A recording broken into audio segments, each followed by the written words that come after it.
வணக்கம். சாந்தி சமையல்ல இன்னைக்கு நம்ம செய்ய போறது கொத்து கறி குருமா. எப்படி செய்யறதுன்னு பார்க்கலாம். கொத்துக்கறி குருமா செய்யறதுக்கு 1/4 கிலோ கொத்துக்கறி எடுத்துக்கோங்க. நல்லா சுத்தம் பண்ணி வச்சுக்கோங்க. ஒரு பெரிய வெங்காயத்தை நல்லா குட்டியா கட் பண்ணிக்கோங்க. 4 டேபிள் ஸ்பூன் தேங்காய் துருவலை, தேங்காய் பால் எடுத்து வச்சுக்கோங்க.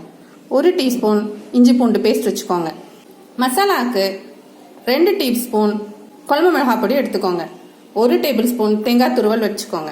முந்திரி பருப்பு, கசகசா, பெருஞ்சீரகம் எடுத்துக்கோங்க. கொஞ்சம் பட்டை, 1 ஏலக்காய், 1 கிராம்பு எடுத்துக்கோங்க. தேவையான அளவு உப்பு வச்சுக்கோங்க. தாளிக்கிறதுக்கு எண்ணெய் எடுத்துக்கோங்க. பாத்திரம் சூடானதும் எண்ணெய் விட்டுக்கோங்க. இன்னும் வெங்காயத்தை போட்டு வதக்கிக்கோங்க.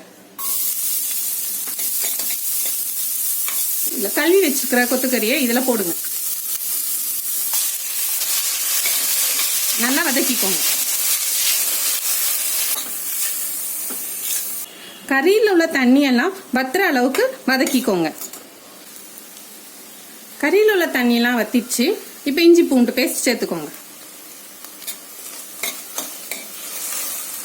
இது கூட அரைச்சி வச்சிருக்கிற மசாலாவை ஆட் பண்ணிக்கோங்க.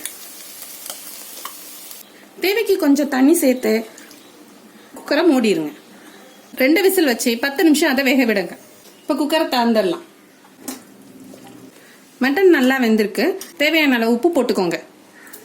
அரைச்சி வச்சிருக்கிற தேங்காய் பாலை இதோட சேர்த்துக்கோங்க. இது கொஞ்ச நேரம் கொதிக்க விடுங்க. கொத்துக்கறி குருமா ரெடி ஆயிடுச்சு. அடுப்பை ஆஃப் பண்ணிடுங்க. கொத்துக்கறி குருமா ரெடியா இருக்கு. தோசை, இட்லி கூட பரிமாறுங்க. இட்லி, தோசை, சப்பாத்தி, பூரி, ஆப்பம், இடியாப்பம் கூட கொத்துக்கறி குருமா சேர்த்து சாப்பிட்டு பார்த்துட்டு எனக்கு கமெண்ட் பண்ணுங்க.